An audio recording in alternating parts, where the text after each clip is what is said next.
Halo,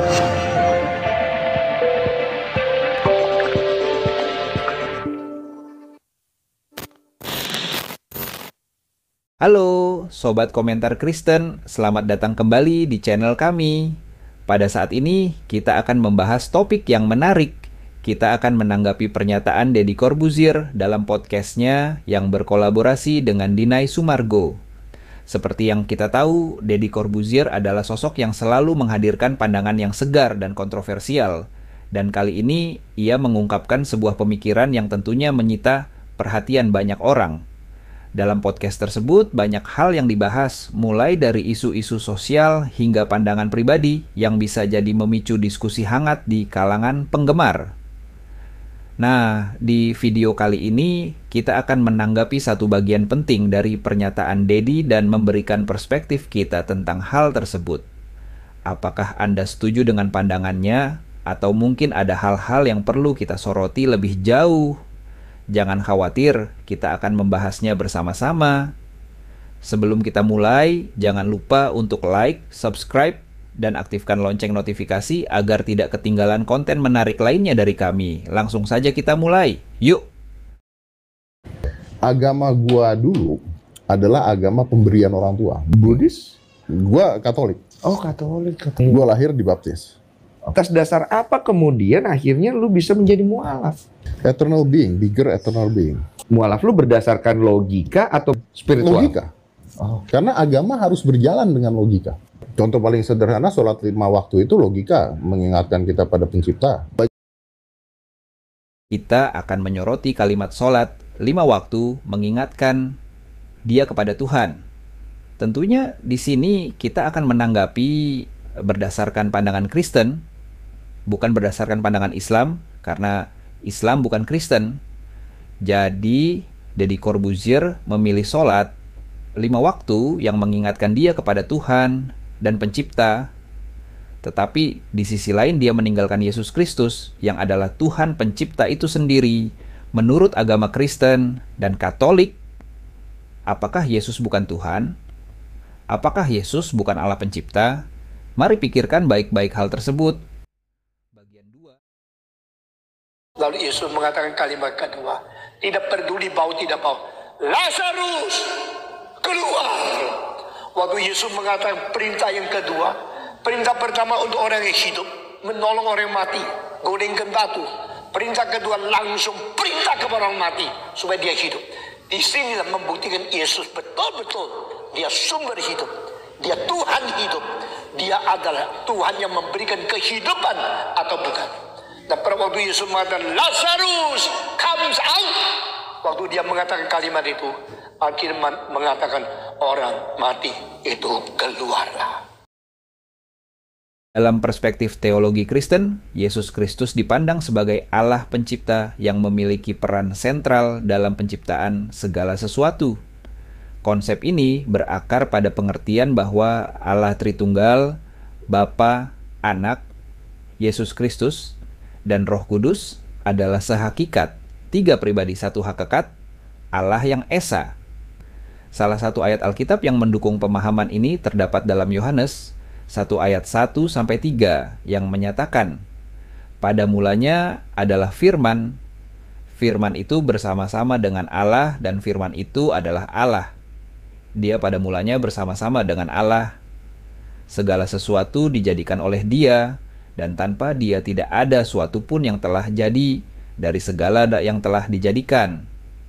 Ayat ini menegaskan bahwa Yesus, Sang Firman, adalah bagian dari proses penciptaan dan bahwa semua yang ada di dunia ini diciptakan melaluinya.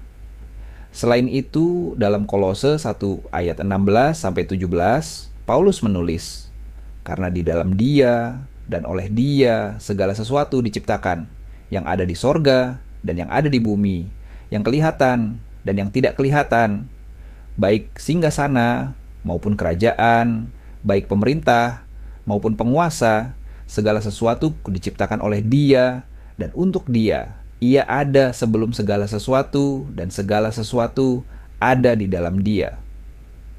Ini menunjukkan bahwa Yesus bukan hanya sebagai pencipta, tetapi juga sebagai tujuan dari penciptaan itu sendiri.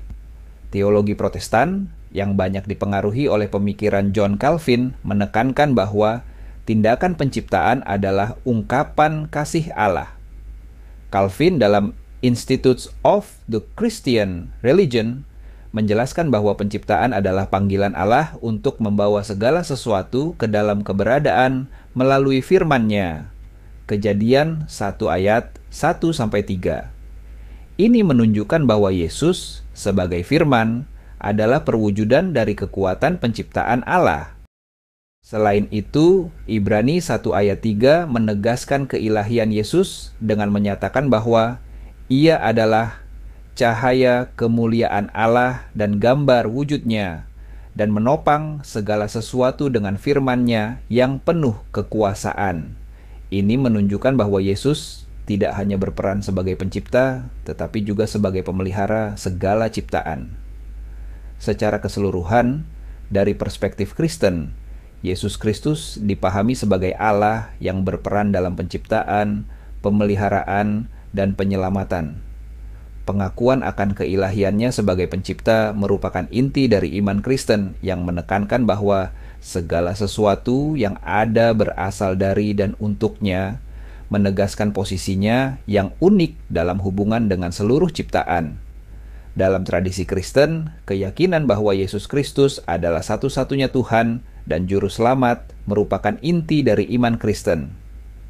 Dalam dunia yang semakin kompleks dan terpecah belah, penting untuk merenungkan makna dari pernyataan ini dan dampaknya terhadap kehidupan kita sehari-hari. Mengapa Yesus Kristus itu penting? Yesus Kristus sebagai pribadi kedua dari Tritunggal datang ke dunia dengan misi yang sangat jelas, menyelamatkan umat manusia dari dosa dan kebinasaan. Dalam Injil Yohanes 14 ayat 6, Yesus menyatakan, "Akulah jalan dan kebenaran dan hidup. Tidak ada seorang pun yang datang kepada Bapa kalau tidak melalui Aku." Pernyataan ini menegaskan eksklusivitasnya sebagai satu-satunya jalan menuju keselamatan. Dalam perspektif Kristen, keyakinan ini berakar pada doktrin pemilihan, di mana Allah dalam kasih-Nya memilih orang-orang yang akan diselamatkan, bukan berdasarkan usaha atau kebaikan mereka, tetapi semata-mata karena anugerah-Nya. Kasih Allah dan anugerah. Konsep Allah sebagai kasih adalah fondasi penting dalam teologi Reformed. Allah mengasihi umat manusia sampai-sampai Ia mengorbankan putranya yang tunggal untuk menyelamatkan kita. Ini menunjukkan bahwa keselamatan bukanlah hasil dari usaha manusia, tetapi adalah pemberian gratis dari Allah. Dalam Efesus 2 ayat 8-9, kita diingatkan bahwa sebab karena kasih karunia kamu diselamatkan oleh iman, itu bukan hasil usahamu, tetapi pemberian Allah. Paham ini penting untuk memahami bahwa tanpa Yesus, manusia tidak memiliki harapan untuk diselamatkan realitas kebinasaan. Namun, tantangan besar yang dihadapi umat manusia saat ini adalah realitas kebinasaan. Dalam dunia yang dipenuhi dengan pilihan dan ideologi yang saling bertentangan, banyak orang berusaha menemukan makna dan tujuan hidup di luar ajaran Kristus. Ini berpotensi mengarah pada kebinasaan, baik secara spiritual maupun moral. Menurut perspektif Kristen, meninggalkan Yesus berarti menjauh dari sumber hidup dan kasih. Kebinasaan bukan hanya konsekuensi akhir bagi individu, tetapi juga dampak sosial yang lebih luas bagi masyarakat yang menolak nilai-nilai Kristiani, solusi untuk kehidupan yang terarah. Untuk mengatasi masalah ini, penting bagi kita sebagai pengikut Kristus untuk terus berpegang pada kebenaran Injil. Ini mencakup pendidikan teologis, mengedukasi diri kita dan generasi muda tentang kebenaran Alkitab dan teologi Kristen agar mereka memahami betapa pentingnya Yesus Kristus dalam kehidupan mereka. Keterlibatan sosial, menerapkan kasih Allah dalam tindakan nyata melalui pelayanan kepada masyarakat. Dengan menunjukkan kasih Kristus dalam tindakan, kita dapat menarik orang-orang kepadanya. Dialog dan apologetika, menghadapi tantangan ideologis dengan dialog yang konstruktif, membagikan alasan iman kita dengan kelemah lembutan dan hormat. Dalam kesimpulannya, keyakinan bahwa tanpa Yesus Kristus semua orang akan binasa adalah sebuah panggilan untuk hidup dalam anugerah dan kasih yang telah diberikan kepada kita. Kita dipanggil untuk tidak hanya menerima keselamatan itu, tetapi juga untuk berbagi dengan dunia yang sangat membutuhkan, dengan berpegang teguh pada iman kita dan menyebarkan kasih Kristus. Kita dapat menjadi agen perubahan dalam masyarakat yang semakin kehilangan arah. Semoga hari kalian menyenangkan. Sampai jumpa di video selanjutnya.